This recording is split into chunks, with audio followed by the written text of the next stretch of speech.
In this video, I will show you how to create an email account and how to use the app.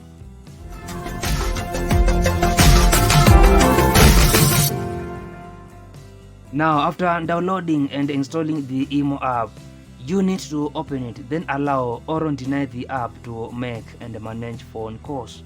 The next thing is to select your country and enter your phone number. And on this next screen, you need to enter your name, then go on to add your avatar, which is optional. And from there, you can allow Imo to access your contacts and your account will be ready. And on this screen, you can tap these 4 sessions to explore the Imo app.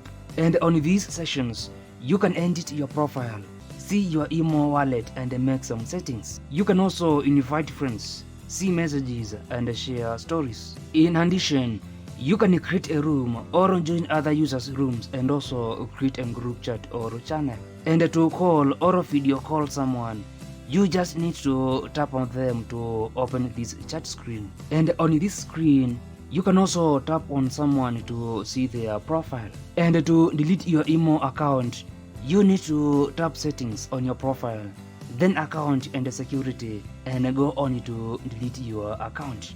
Now, if you find this video helpful, click the like button below. And if you want to grow and succeed on Imo and other social media platforms, ensure you subscribe to this channel for more videos.